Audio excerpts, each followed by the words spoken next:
Welcome back to Trashy Divorces. I'm Stacy. Hey everybody, I'm Alicia. Welcome to another episode of Trashy Divorces. A little different this week, huh? A little bit different. It's been a little bit of a sad week. My beloved grandmother passed away this past week after a very long and well-lived life at the age of 93. She is an angel and I'm a little sad. You are. So this week we are using an older Patreon episode to make sure that everybody gets their fair share of trash candy. We're recycling a bit this week with one of my favorite stories. I actually love this, the sort of original staircase murder. There was certainly an owl involved, I'm sure of it. This is a Trashier Tutors bonus divorce episode. This one, it takes place in 1560, and it is the bizarre love triangle of Elizabeth I, son of a traitor, Robert Dudley, and his wife, Amy Robsart. His wife and possible murder victim. Yeah, it's true crime. It's a Tudor mystery. It's English history. There's a lot of trash candy embedded in this one. And some mispronunciations that we have... So many mispronunciations. We appreciate all of our listeners who help us learn from this process, too. Thank you, all listeners. I now know it is Norfolk, not Norfolk. It's Suffolk, not Suffolk. One of the delights of Patreon is Alicia's journey with proper pronunciations of English and French words over time. It really has been quite the journey. It's part of the charm. I'm so sorry. The correction was issued long ago on Patreon. Norfolk, Norfolk, Norfolk. That's all I have to say. Let's go ahead and just do a quick rundown of our Patreon Magic Mirror this week. We had some people join us with tremendous gratitude, thanks, and fanfare. Stacy, kick us out. Sure. Thank you to Beth, Sandra J, Susan D, Allison P, Ruth, Olivia O, Missy F, Kara, Cherish B, Jessica W, Penny P, Lisa O, and Heather M. Thanks, y'all, so much for joining us. What did y'all hear this week? Ooh, I had a Trashier Tutors about the Shakespeare authorship controversy. You made a very compelling case that Thank you.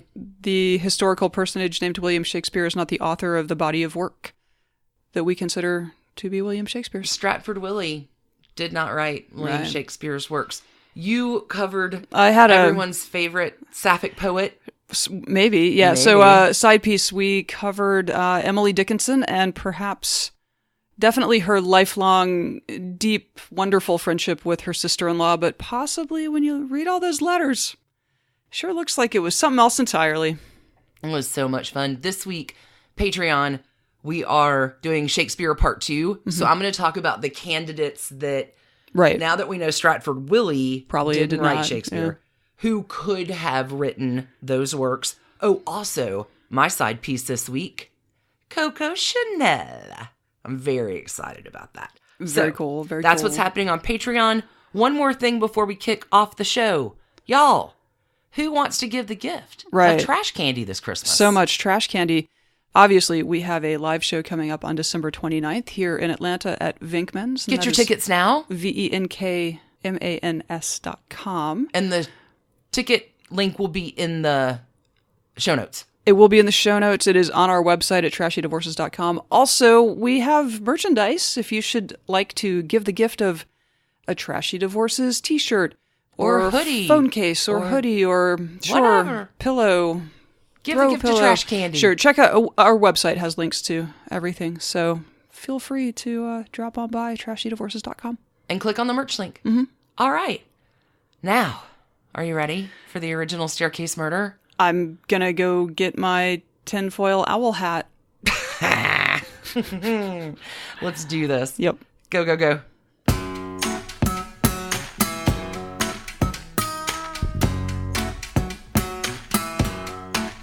Hey, Alicia. So Hi. It's Patreon bonus divorce story time, and this is Alicia playtime. This is totally Alicia playtime. Okay.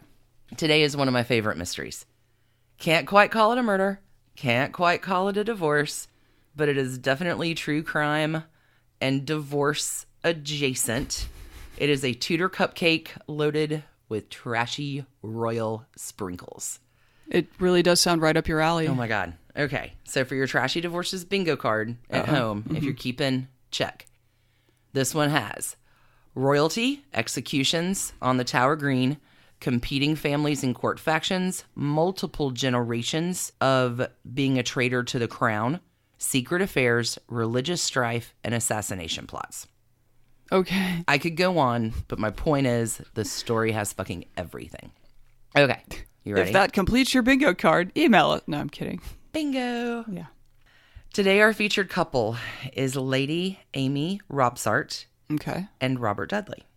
Okay. Starting at the end of our story, because we open at the close, our sweet Lady Amy is found at the bottom of a staircase in Cumnor Place. What? September 8th, 1560, dead of a broken neck. 1560. So, okay, this, all right, old school. 1560. Going back. 1560. Staircase murder. Staircase murder. At the age of 28. Do dead they of have, a broken neck. Do they have owls in England? I don't think I have owls in this story, but we'll see. I'll keep them, I'll put them in. So how did Lady Amy die? Pretty sure it was the owl. Was she ill? Was it an accident? Was it suicide? Was it murder? Today, through the telling of this trashy Tudor almost divorce, right? I shall, 1, lay out the psychological and astrological profile of this couple. Yes. Like I do. Like you do. Number 2, provide the facts surrounding her mysterious death. And lastly, 3rd, provide you with my white-hot rage about this case and my supposition about what I think really happened and who was responsible. You ready? I am, because you have certainly talked about these two people a whole lot since I've known you. So let's hear the whole thing once and for all. Let's get it all out there. So I can just turn this on when I want you to hear it again and it's all done? Yep. If you're going to, the original staircase murder. Let's do it. Okay. Let's do it. The year is 1532, when our fair lovers, at least the first set of them, are born. Henry VIII is on the throne in 1532, preparing for his trip to meet the King of France in Calais and present Anne Boleyn to him as his future queen. Keep in mind, KOA, Catherine of Aragon, still languishing in cold-foot wet castle land. He's already married, but it doesn't matter. This is 1532. In this year, a girl and a boy are born. Our girl is Amy Robsart, daughter of a wealthy landowner, but not really very high in social station. Okay. They have some land. He does some stuff, but she's not titled. There is no distinction of... These people are not the... raised lineage. Marquess of Cholmondeley or anything like that. Okay. She's born in Norfolk, June the 7th. She is a Gemini. Our boy Robert, born just a few weeks later, June 24th, he is a Cancer. He is 5th in what will be a family of 13 children. Okay? Also, he's a Dudley. And that means that he is in the family of one of the most powerful Protestant factions at court. His family is part of this Protestant rebellion. Robert's dad, John Dudley, and because they're going to be this is a fancy family unlike hers. Hers is... Correct. Hers is okay, but his is a big deal. Okay. They're a big deal. Cycling around, you're going to find out why. Okay. So Robert's dad is John Dudley, but because there's a lot of fucking names in this, we're just going to call him Daddy Dudley from now on. Sure. Okay. So Daddy Dudley... in 1533 is a definite ally to Anne, to Protestantism, to all the nutty shit that Henry VIII is doing. And it's not yet really the time for him to interfere in court stuff. He is mostly on a campaign outside of the country, Daddy Dudley, during Anne's downfall. But he's kind of staying undercover now, because the thing you have to know about Daddy Dudley is he is working to retain grace and favor after the execution of his father as a traitor in the first year of the reign of Henry VIII. So the only thing Granddad Dudley really did wrong was amass a crap ton of wealth and power. which is frequently how you run afoul of. And Henry wasn't down for that plan at all. Granddad Dudley was a threat. He needed to be eliminated, executed on the Tower Green, August of 1510. Yikes. Just yikes. Oh my God. We're bringing this kind of Yeah, we got a body count in this one. Yeah, okay. yeah.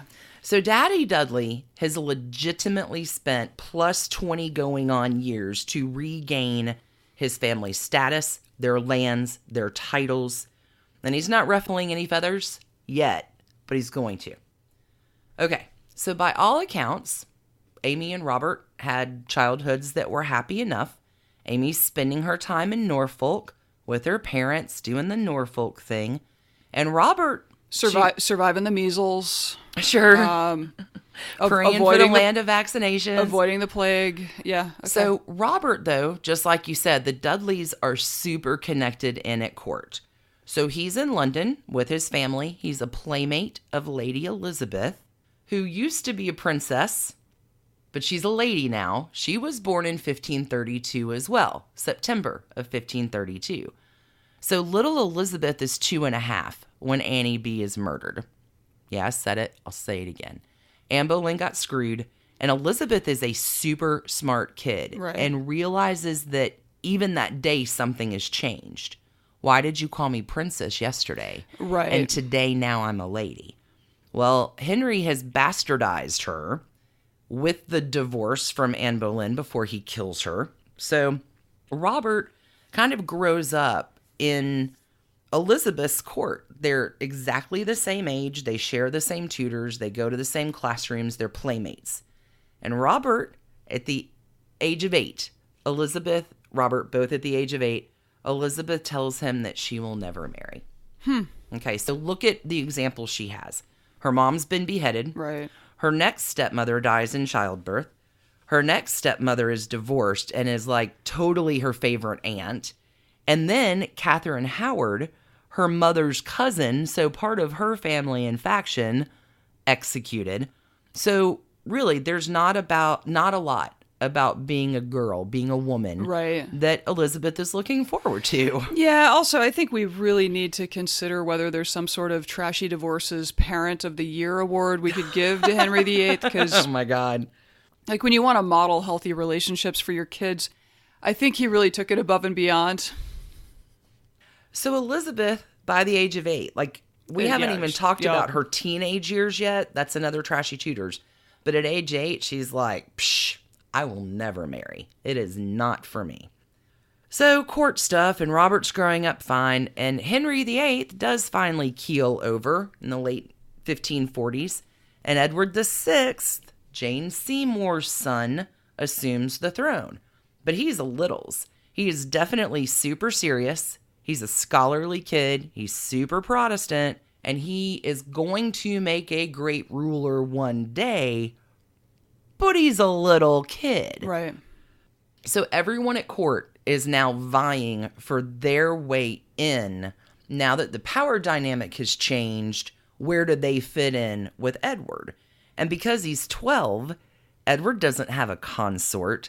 There are no ladies in waiting. Like, ladies are now gone from the court. There's no female counterbalance in court factions really making a big play. Just a lot of testosterone wanting power, which Daddy Dudley pretty successfully does, and really becomes de facto ruler of England from 1550 to 1553. He's the power behind the throne. In 1550, life is great, and the Dudleys are a little bit more redeemed, right? He's had 20 more years. He's the power behind the hand of the king. Yeah. It's great. And the stink of Granddad Dudley's traitor has almost worn off. Yeah. Fading, and, like, time passes. As it does. And now Daddy Dudley with 13 kids, it's like, it's time to broker some kids' marriages. But first, in this brokering of how to ally with more power and gain more power, Robert fucks it all up. Oh, the 5th kid, those middle kids. Robert has fallen in love with non-titled, not important, lovely little fair Amy Robsart. Loves her. And she loves him. and they court for about a year and appear to really make a love match. Like, her dad does own some land, but she's definitely socially inferior. Right. And if it's not a love match, it's, hey, we're 18 and we really want to make a fuck match.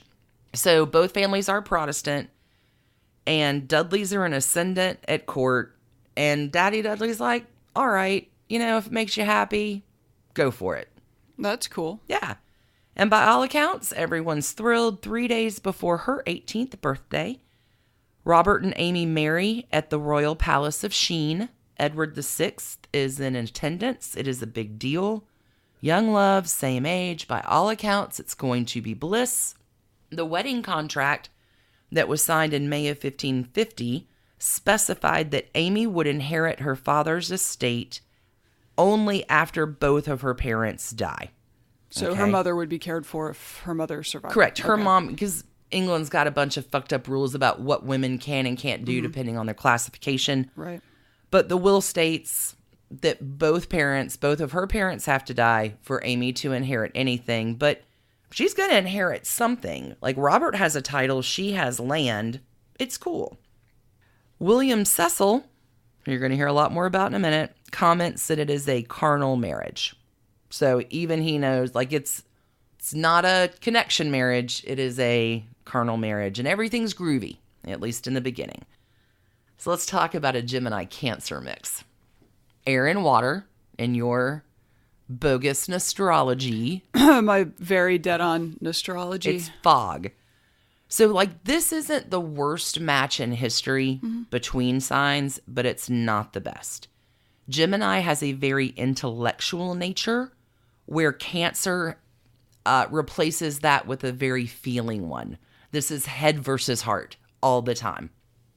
The combo can be delightful when they play with each other. They can bring out the best qualities in each other. Their common ground is the world of imagination, enchantment, wonder, and curiosity, and learning about this infinitely changeable world. The glue that's going to keep a Gemini Cancer together is the experience of life itself. Both putting the focus on that, just the adventure of life, joie de vivre. Right. This is where head and heart can meet with a Cancer and a Gemini. It's all fine and good until they stop spending time together. They have to be. They have to be together for it to work. Right. And our couple is going to stop spending time together, and it all goes wrong. So let's talk about it. So remember Daddy Dudley, de facto ruler of England, puppet master, along with Edward's Seymour uncles, Jane Seymour's brothers. Everybody's trying to puppet master the boy king. Lots of powerful people, lots of feelings. And maybe in response to some of the Seymour brothers' power grabs, because it's happening. One of the Seymour brothers is trying to marry Elizabeth after he's already married Catherine Parr, Henry's sixth queen. Like, they're making some distinct power grabs. In response to this, Daddy Dudley is like, okay, I can make a power grab too. Watch this, motherfuckers. So in 1553, he attempts to make an unsuccessful marriage alliance between his son, Guilford. I hate this kid. He's such a fucking asshole. This is the Blaine in Pretty in Pink. Okay. He's that character. Or is that James Spader in Pretty in Pink? Yeah, pretty sure. Like, he's that guy. Yeah. He's Dudley Dursley. He's like everybody, like entitled and a jerk, and it's all my world, and we hate this kid. But Daddy Dudley tries to make a marriage alliance with him to Margaret Clifford, who is like seventh in the line of succession. There are a lot of girls in the line of succession at this point because Henry Tudor and most of the Tudor line has made a habit of killing off any male that could claim succession. Cool. So Margaret Clifford's like seventh in line, and that plan didn't work because Margaret's father's like, fuck no, not in my lifetime. You're Dudleys. No, you're traitors to the king. But there's another royal cousin, Lady Jane Grey, who's a little higher in the line of succession. And that match is approved with Edward VI's permission, because you have to get the king's permission. Of course. And Guilford marries Jane. He's definitely making a power play. The next power play that he makes is coercing Edward, charmingly, to change the order of succession so that if Edward dies, the line of succession now goes to Lady Jane Grey. Who is now his daughter-in-law. Who is now his daughter-in-law, who is a Protestant cousin of Edward, instead of Mary, Henry VIII's first daughter, and as extreme of a Catholic as they are Protestant. Right. Okay. In May of 1553, Edward dies. He's a kid. The king dies. He's done. The child king The dies. child king dies in 1553. Measles, polio, flu, something vaccine preventable. Nobody, probably. Yeah, but no, cool. It's They also had some weird diseases. Yeah, like look, honey, I brought diseases. The sweating sickness or whatever that would kill you in a day, and it's no, he definitely was ill for months leading up, which is part of how Daddy Dudley is like, hey, buddy, hey, let's go ahead and talk about the terms of your will. Very important we do this. You're not looking too good today. So Edward dies in 1553. So he is 16, almost 17. He was born in 1537. Jesus. So teenage king dead. If you ever wonder why Lady Jane Grey is called the 9 Days Queen, Dudley, his family and faction, set Jane Grey up as queen when Edward dies. They do not tell Mary. Mary has people at court, so she knows. So she is right now collecting a fucking army. She goes on to be Bloody Mary, is that right? That is correct. Okay. So she right now is allying her Catholic forces, starting an army so she can come take over. Right. Like Game of Thrones is not at all fictional. Well, and you've got this, when you did the Henry VIII story, there was a period of time called the Year of Three Queens. Is that correct? 1536. It's like this is repeated because now you've got Jane Grey, Mary, and Elizabeth who will end up vying. Is that correct? Yeah, Elizabeth comes 5 years later. So hold on. So jumping the gun. But yes, 3 rulers in 1553. Well, 3 women rulers. No, Edward, Lady Jane Grey, Mary is your 1553. Okay, fine. Okay, year 3 rulers. You're so close. So Mary does raise that army, comes and takes over London, and Daddy Dudley, Brother Guilford, and Lady Jane Grey, and Robert Dudley, who have been wrapped up in all of this, are locked up in the Tower of fucking London, imprisoned and sentenced to death. All of them. Guess what? Dudleys are traitors again. Oh, well. Right? So now we have 3 generations. 3 generations of traitors to the crown. You get it's all building. Right. It's all building. You need all of this to get how great the story is. Okay. Dudleys are dirt. In the name of England, and all the good done in the last generation is wasted, gone. Yeah. Mm-hmm. And this time isn't going to pass as quickly. People are going to remember, hey, you plotted to take, that was a coup, yo, you treasonous. Okay. So young Robert is caught up in all this and is at the Tower from July of 1553 to October of 1554. A year and 4 months. And that's a long-ass time. So Amy is allowed a visit to tarry with him on occasion. There's also, at this time, because the Dudleys aren't the only one in court factions, there's also another famous prisoner at the Tower of London at this time, Princess Elizabeth. Sorry, Lady Elizabeth. Elizabeth, Mary's baby sister, daughter of Anne Boleyn, has been locked up by Mary as well in the fucking Tower for a whole other conspiracy. But needless to say, she is in the pokey. She's been accused with treason as well. And Elizabeth is praying that she doesn't get beheaded with the rest of them. I digress. So Dad, Guilford, Jane, all axed. And Robert gets a reprieve. Amy's family, her influence, her love for him, she makes all sorts of appeals. And with family connections, Robert actually gets the fuck out of this and manages not to be beheaded. So cool. Great. And when Robert gets out, Amy's family really supports them. Amy's dad passes away in 1554. Amy's mom passes away in 1557. So very sad. But hey, now we've got land. We've inherited a lot of land wealth. So Robert, things aren't looking too bad, right? His family's a traitor again. Right. And that's cool. And it's the reign of Mary I, and he's still Protestant, but he and Amy are going to be okay. They're looking forward to building a future together. Right. Things of, like, we're going to win this, baby. We're going to do this. Going to survive this, baby. Right? They're looking to live their own version of Spanish pipe dream. Going in the country, build them a home, plant a garden, eat some peaches. Everything's going to be great. Well, Playing house hunters. By now, they've survived all of the childhood diseases that done, right? Like, would have wiped them out. So we've made it through the worst of what can ever happen. They're immune to diphtheria. Probably.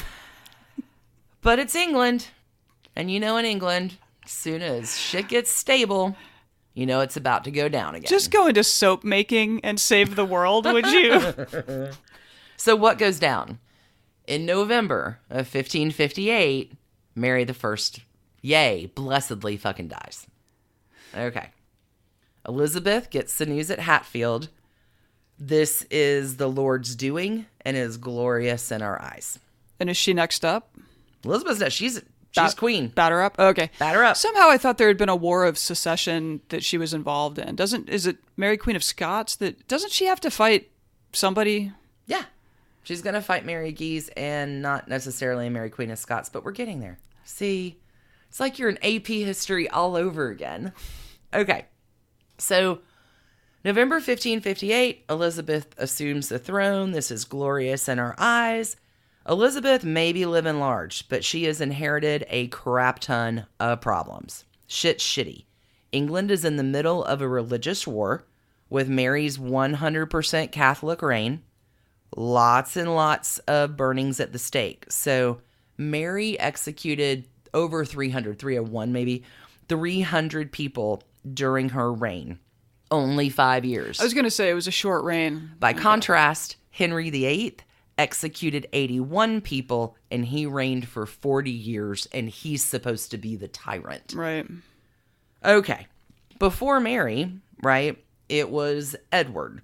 So we've had a shift from Henry, religious scholar, making up his own religion, to super Protestant with Edward, super Catholic with Mary. Right, who probably felt like she had quite a bit of cleaning up to do among the citizenry to reimpose the old-time religion. Fucking lunatic. Okay.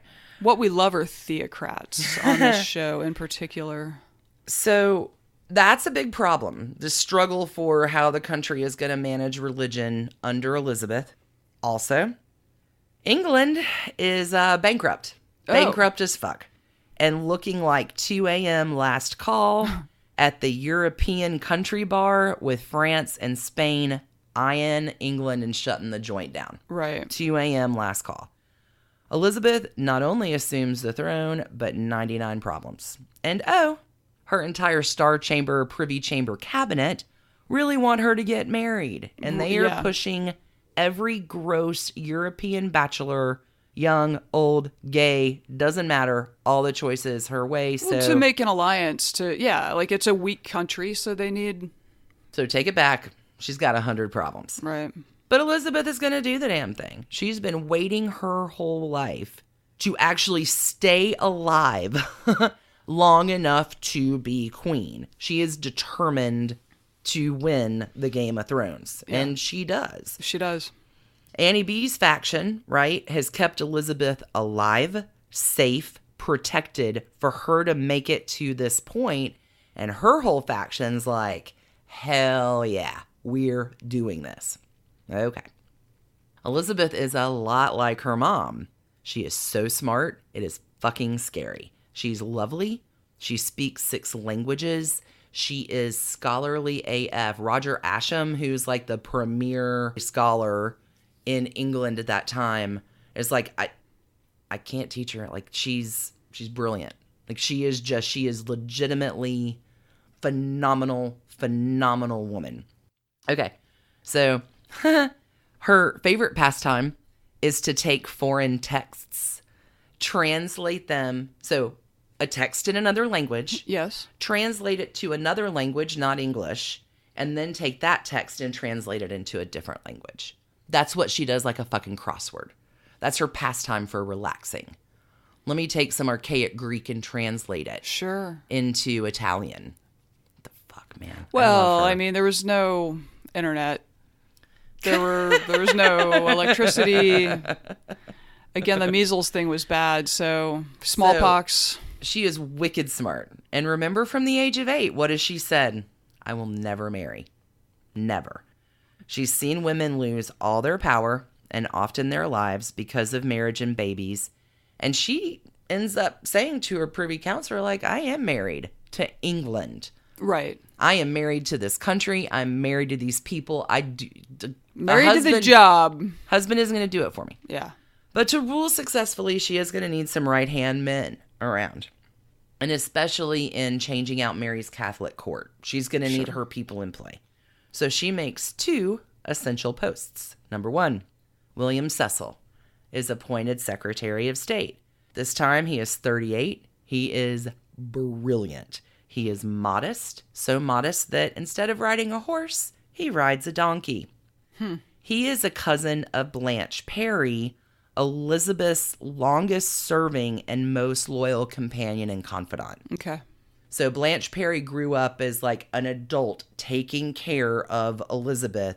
She's cousins with William Cecil. So there's a family alliance.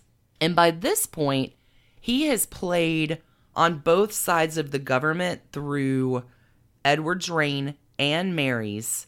He's Protestant AF, but he's been managing to play both sides and stay alive. But now that Elizabeth's in charge, he is 100% Team Elizabeth. Protestant AF, loyal to Elizabeth to a degree that is extraordinary. Okay. Okay, that's post number 1. Post number 2. Every lusty queen needs a what? Pony boy. You said it. Thought you were going to say Chancellor of the Exchequer because that's an important post. You gotta have a pony boy. Gotta have your pony boy. And welcome Robert Dudley, Pony Master boy. of the Horse, taking care of Elizabeth's safety, her desires, and her pleasures. Like, he's Master of the Horse, so anything that horses have to do with pageants, parades, hunting, riding, he is in charge of fucking fun. Okay. Remember, the two have been constant friends since childhood. They were both in the Tower. Like, they're kind of BFFs. Yeah. It's a good gig, but the whole court is kind of pissed about it. He is the queen's favorite. Everyone's angry, and hey, he's the, I have to do it, son of a traitor. Right. Right? Elizabeth feels like he's been persecuted wrongly, just like she has. So it doesn't matter that he's the son of a traitor. I mean, it wouldn't. She wants him at her side. I can understand her perspective, though. Like, her father beheaded his grandfather, right? Yeah. So, her father also beheaded her mother. So, I mean...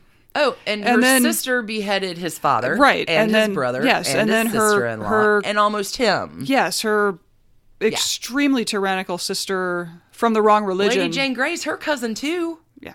And Lady Jane Grey grew up with Elizabeth in the same household. She was in the same classrooms with Robert Dudley. Right. Like, it's all just shitty. Now she has her dark, handsome gypsy, Robert Dudley, at her side.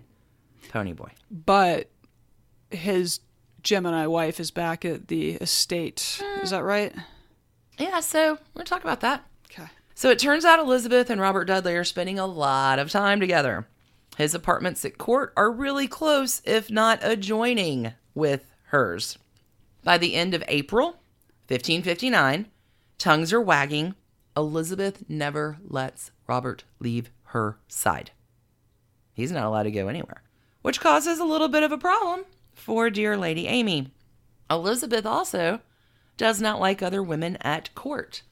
Wives are not welcomed. Besides the fact that it costs a fortune, other ladies get in the way of all the attention being paid to... She's a Virgo. I see. Okay. All the attention being paid to her. That's fascinating. I don't think I've ever heard that portrayal of her. She's usually...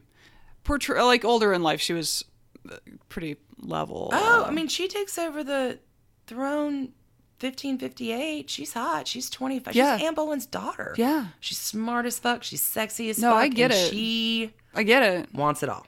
Mm-hmm. Okay. Robert sets him up at Kew Palace, which stood in the Kew Gardens, which is super close to Richmond, Elizabeth's palace in London, where she's staying a lot these days. Amy doesn't ever get to Kew Palace. Like, mention of her is not allowed at court. It is unpleasing to Elizabeth. Like, Elizabeth gets angry if Amy is mentioned. Elizabeth will call on him unannounced all the time. Amy cannot be there. Wow. Robert does.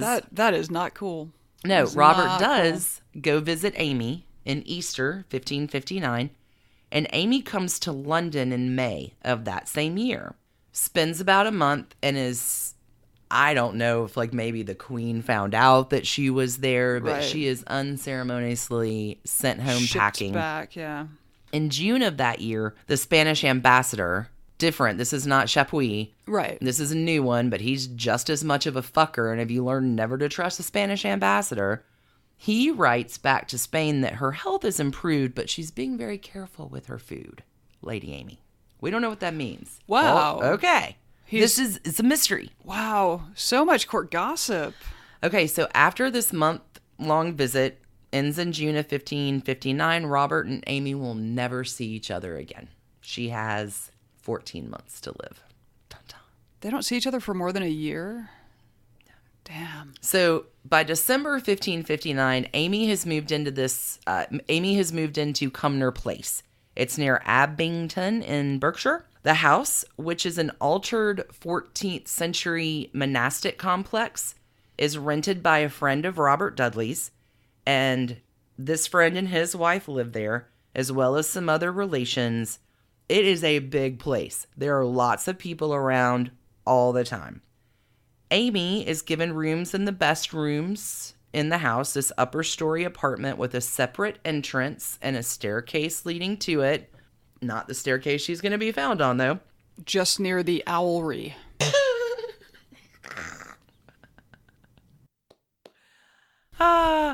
Her rooms are also, because it's a four-walled, so there's 4 walls and a courtyard inside, but all the rooms are kind of built. So everything in those 4 walls is connected to everything else. Okay. Amy also has an internal staircase that gets her into the rest of the home. Through this period, Cumnor Place is the last place she'll live, but Amy's been moving around a lot. And here's the thing, like Robert is always sending gifts to her as she's traveling around and staying with friends. Silks, threads, venison, spices. Like she is never in want of material things. Her needs are provided for. She's just never allowed to see her husband. Her material needs are provided for. Her emotional needs, right, nowhere close. So, never had any kids. No evidence that she actually was ever pregnant. As a wife of a Pony Boy. As a wife of Pony Boy, she is, as a wife of this time, she is looking after the business of his lands and farms. So, this is December 1559, and the next 8 months, she's going to hear a lot about Elizabeth and her husband. We don't know how that affected her, but it can't have not gotten to her, right, with as connected as everything is. So let me tell you a little bit about Cumnor Place. It's a small medieval house, gray stone. Part of it was a religious foundation. It was a summer retreat for abbots. Occasionally, it served as a sanatorium for monks. It is a rambling, quadrangular building around a courtyard.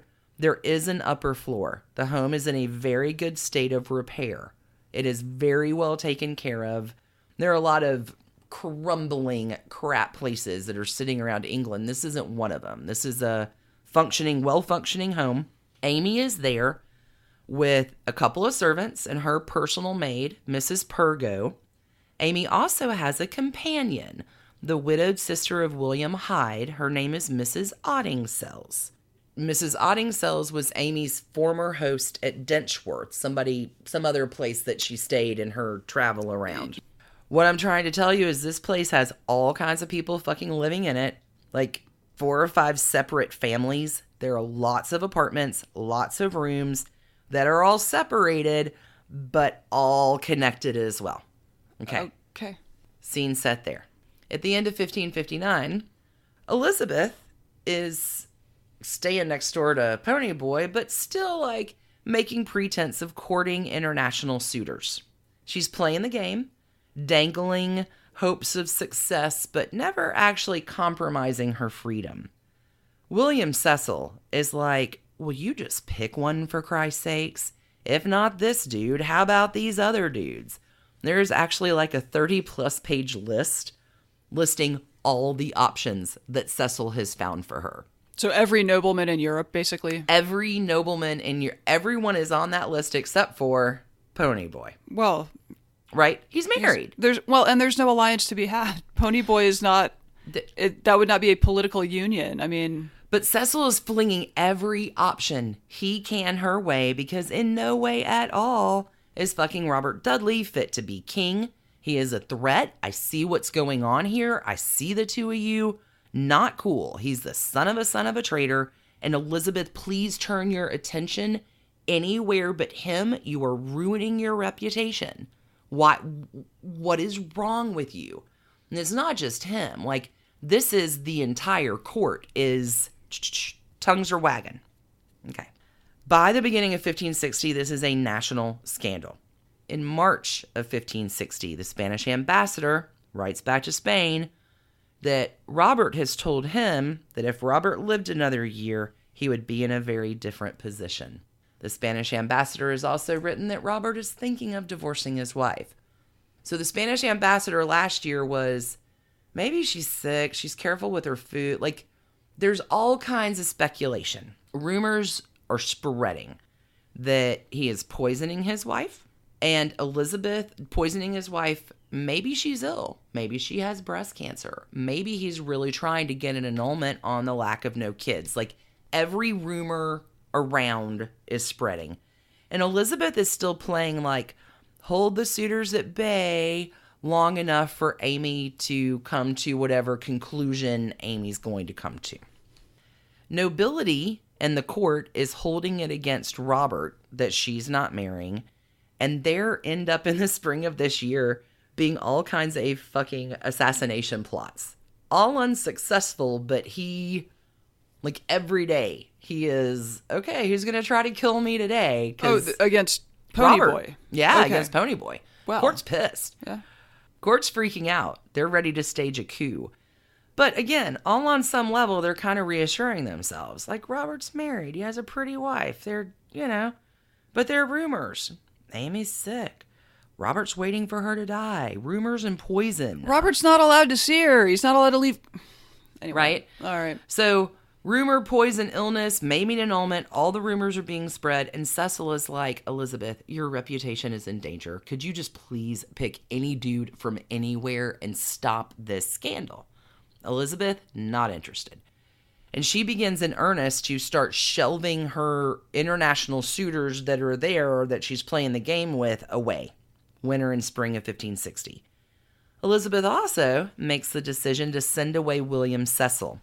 Cecil's sent to work out a compromise with Mary of Guise that recognizes Elizabeth as England's legitimate queen.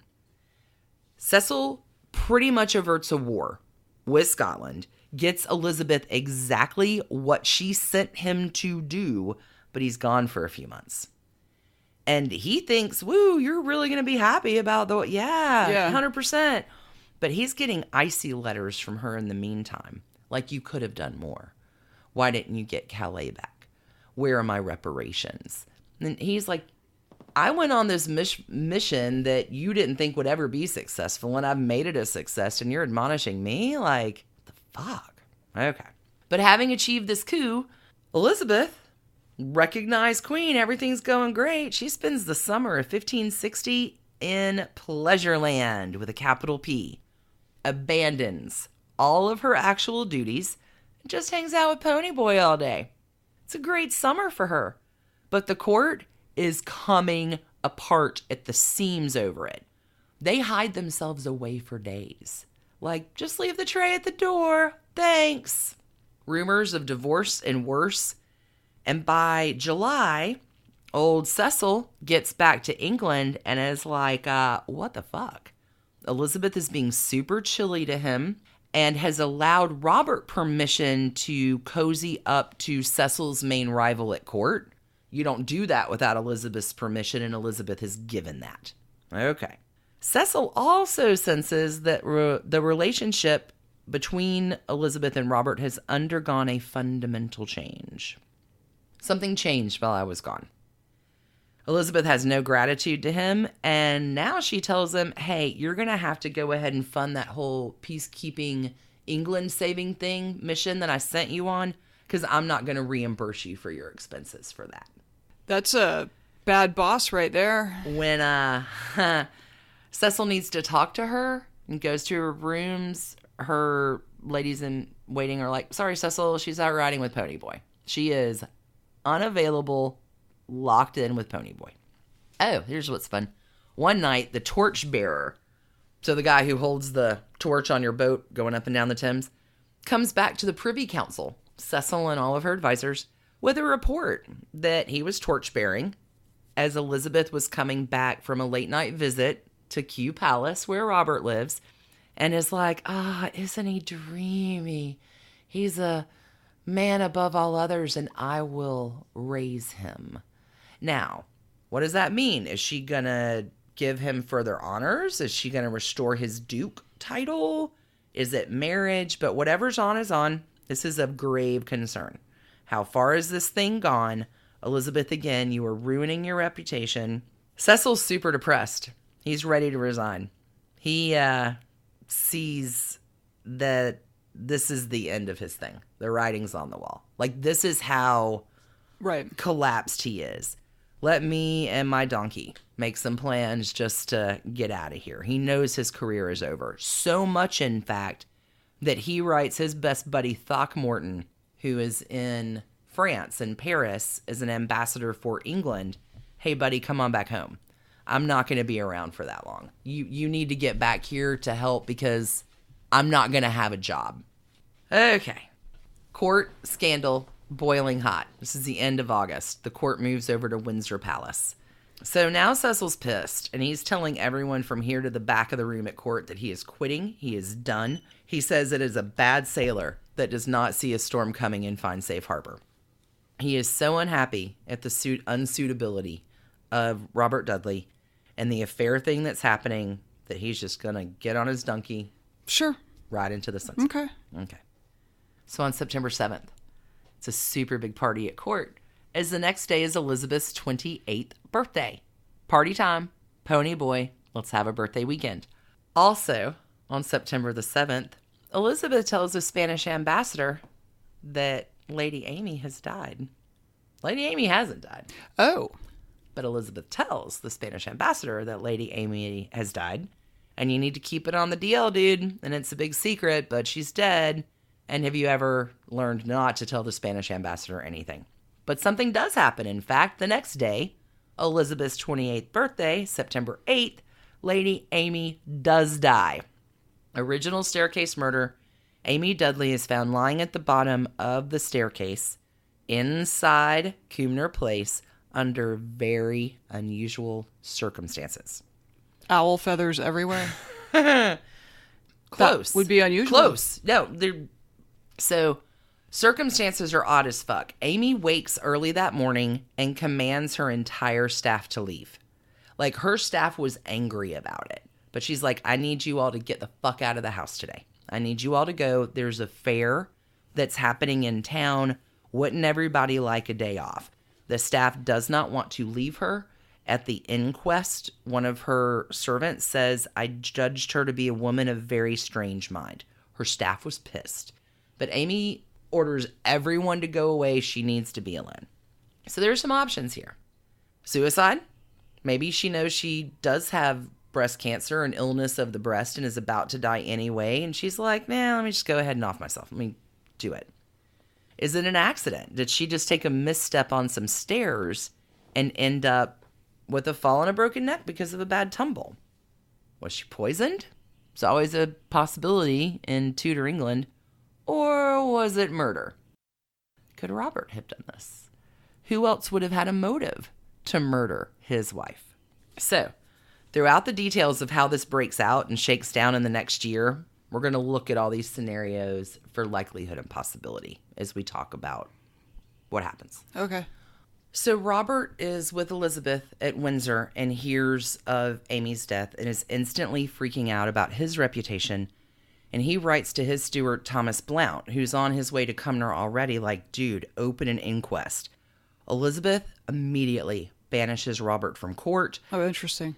For all deaths in Tudor England, there's always a recorded record.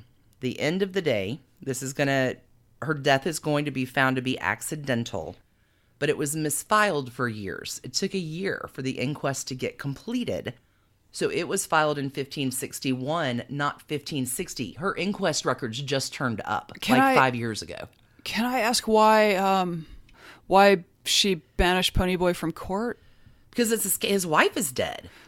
But was it like he needs to go and attend to his family situation since his wife has passed? Or was it more sinister, like... Your wife is dead and no one knows why. Okay. You need to get out of my presence. Okay. So Robert calls it his case, and it is eventually found to be an accident, and he's happy about that part, but maybe it should be looked into more, because when this record turned up, in the last decade, it actually makes a coroner's report, and it's this Tudor word called dents, not D-E-N-T-S, but D-I-G-N, bunches of G's and T's, dents.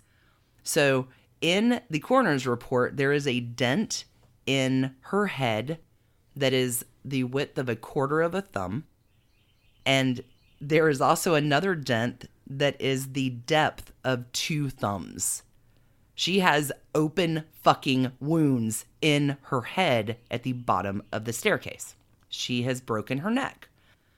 The jurors are going to say that this is misfortune and nothing more. Her headdress, though, still in that same coroner's report, is noted as undisturbed. Lady Amy is buried at St. Mary's with a lot of pomp and circumstance. The funeral cost to Dudley is about £2,000. In 2017 dollars, this is the sum of, are you ready? £466,000. How is that even possible? £500,000 fucking pounds on her. He is giving her he is trying to save his reputation. Yeah, it's an accident, but it's suspicious AF. Right. So let me spend $500,000 on her funeral. Robert does not attend the funeral. It's custom for that point for spouses not to attend. Wow. Mm-hmm. Robert goes back to Kew Palace and mourns for about 6 months, but really, he's been banished from court. Cecil is telling the Spanish ambassador that Elizabeth and Robert Dudley were certainly in the process of doing her away with poison. She wasn't sick at all. Nicholas Throckmorton, who still is in Paris, is the English ambassador, allies with Cecil, and he's doing his level best to make sure that the gossip is spread around the French court too. Cecil and Throckmorton both know that Robert did not murder Amy, but they're not letting on because this is really good for them. Because Cecil's back. Death of Amy, hey, right. I've reclaimed all my power. Right. I don't need to spend my country in their retirement, riding my mule. So by October of the following year, after the inquest is done and completed, Robert returns to court, and the Queen loves him as much as ever. But he's thinking hey, I've paid my dues. Let's get it on. I've been in mourning for a year. Mm-hmm. I'm now a widower. There's nothing stopping us. Right. Elizabeth has changed her tune. She is imperiled by this scandal. She tells him, I know something funny happened, man. Cecil's been talking about it. Throckmorton's been talking. Something weird happened, and this accidental death thing isn't flying with me. And I know other things that have not been reported. And Elizabeth, smart, careful, is not going to take that risk and returns back to her childhood vow of, I will never marry. Right. And Robert knows, son of a traitor, shit, now his reputation is done. And like, he spends every bit of his time wishing it hadn't happened. But think about this. If you're Cecil, it's like Agatha Christie or Gone Girl. The suspicion of you alone is enough to ruin you, right? It's your family. Of course this is your family lineage. Of course you're a dirty, dirty bastard. All the rivals at court are now studying the inquest. Everybody's trying to find a way to take Robert down, especially now that he's been back at court. Oh, wait, so is this like the Mueller report? And like Yes. all of his enemies are like... This is it. Yes, Okay. That's exactly it. Interesting. So here's the deal. If she did have breast cancer, it could have made her bones and spine brittle enough that a fall maybe would have caused a broken neck with limited impact. Maybe she did make a desperate decision to stick it to him and take her own life. But suicide in Tudor times is like, it's... Oh, yeah. It doesn't have... It's not unheard of, but Sure. it is so against religion I that it's a understand. rarity. Is it possible as well, since she is living in this compound with plenty of other people, that she may have struck up a friendship with a male that turned... Or Lady Otting Cells, Lady Companion. But everybody's gone. Okay, so okay. And maybe if she's dying anyway and knows it's coming, maybe she's like, you know what, fuck off, Robert. I'm going to go ahead and find a way to set my own death up so that you look guilty as fuck. Right, but how does she get those head wounds? It's a good question. Is it owls? Owls.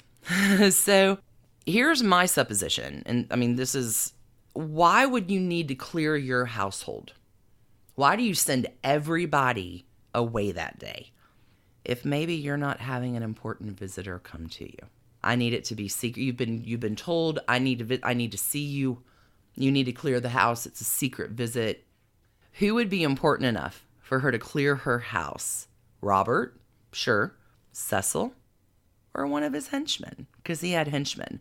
So let me tell you, in something else that's been found. God, I get so excited about this. Okay.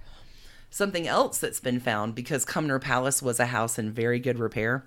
A few years after this, there is a grid map, like architecture drawing of the home made. And, okay, the fall that she took was 6 stairs. That's not much. She went around a corner. And so in this house, because it has been built up over the centuries, the stairwell, if I can... it's audio visual podcast. This isn't like 30 straight stairs in a row like Scarlett O'Hara. Right. Stairs are built for you to carry things, and if you do take a fall, you're stopping yourself after 6 stairs, there's a landing. Now you turn the corner, there's another 5 stairs, and there's a landing. Like, you're never gonna fall enough stairs to fucking hurt yourself, unless you're Amy Robsart. It's a tiny amount of space. And did we mention the dents the size of 2 thumbs? So the case against Robert having anything to do with it, all of his letters at the time, every bit of his correspondence supports his unpreparedness and shock and bewilderment. He is acting exactly the way you would if... You got news that your wife had suddenly died under in weird mysterious circumstances. Yeah. That's exactly right. If he's acting, it's the best act that's ever been put on in history. I don't think he's acting. Like court scandal and rumor and gossip, but he is not going to be stupid enough to try to end maybe an annulment. Sure. Maybe she's already dying, but no, I'm not going to fucking kill her. He's not going to be stupid enough to do that when he's barely escaped with his life from the tower all those years ago. Like, ending her is the ruin of him. It lays him out for crucifixion. His reputation is beyond repair. Elizabeth will never be his, although he does try to make a few more attempts. Robert will not marry again until 1578 to Lettice Knollys, who is also a cousin of Elizabeth, and that story is pure trashery and scandal, but coming back around for another trashy Tudors. Okay, so my position, totally and completely, although it will never be proved, is that William Cecil did it. He has motive, means, and opportunity. He has the most to lose from Dudley making a rise at court and marrying Elizabeth, and the most to gain if he can set him up for that type of reputation, assault, and slander.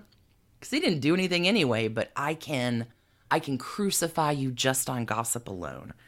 Like, it is a calculated and cruel plot. It's what was done to Anne Boleyn. But calculated and cruel sounds exactly like William Cecil. Well, it's very much in keeping with the power plays of the time. I mean, again, that is what Cromwell did to Anne Boleyn and her entire faction at court. That's exactly it. So my money is on Cecil. Sure.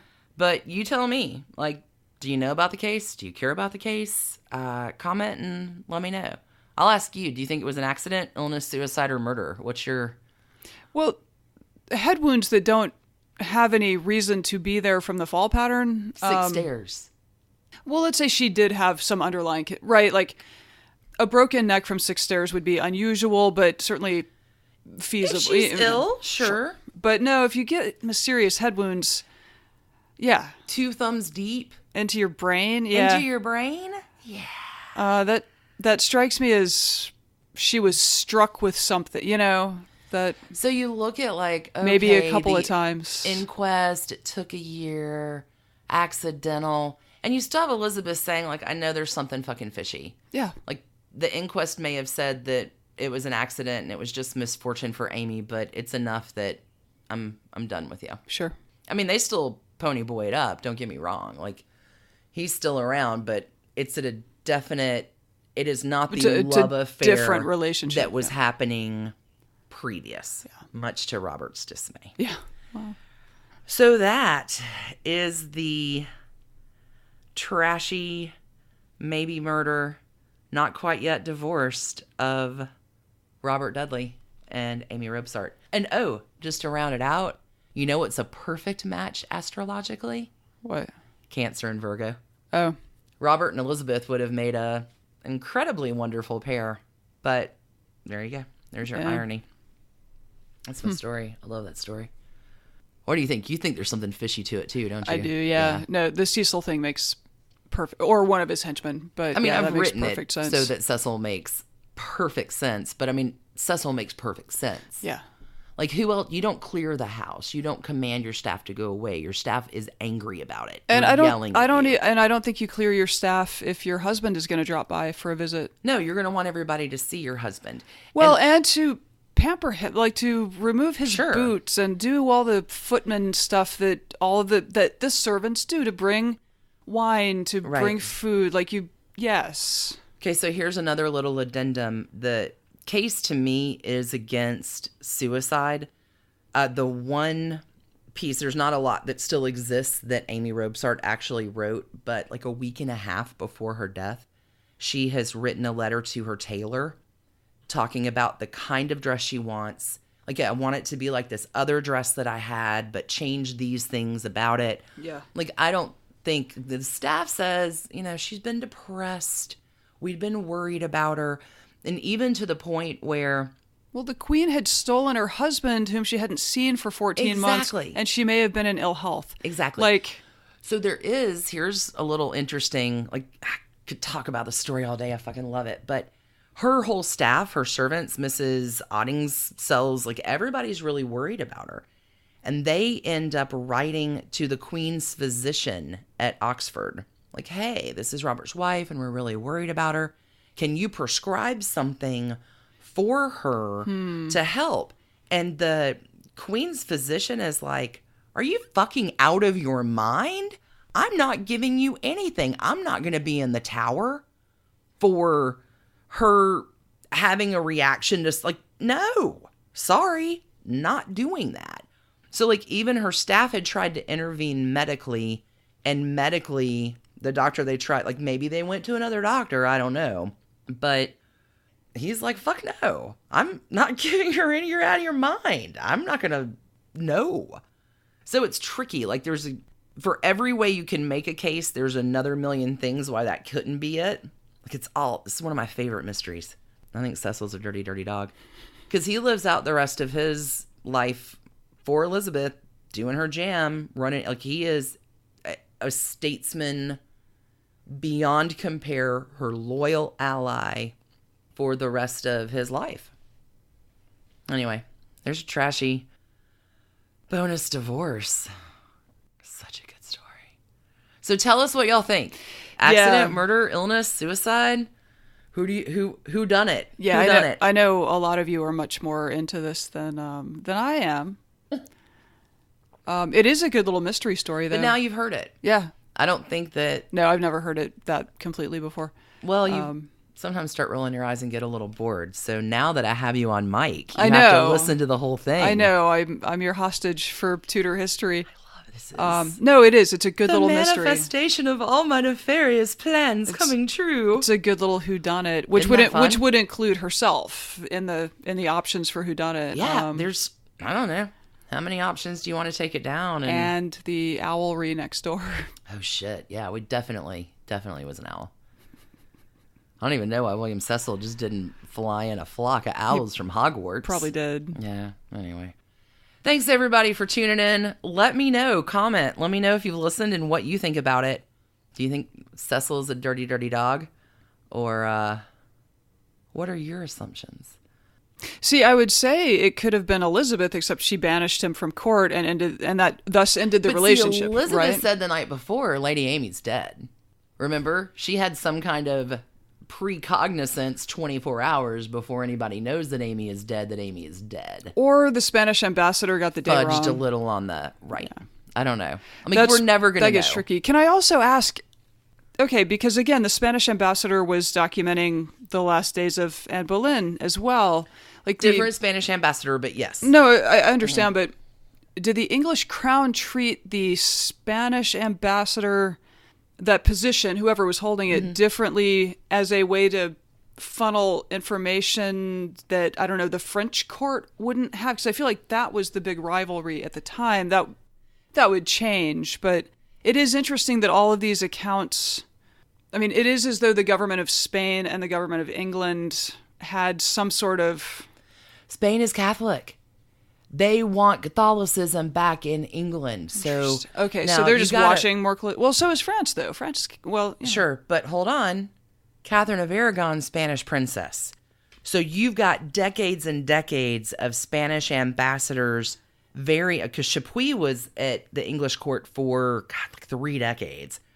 But everything they're writing, it is to, depending on what time period it is, like their family, defend Catherine of Aragon, promote Mary's cause to the throne, dissolve Protestantism, excommunicate Henry. Like, Spain is always involved on the side of Spain and the side of God and the side of what they think the Catholic religion is. So their ambassadors were just sort of more keen observers, or maybe they kept the records better than... No, they're very, very biased.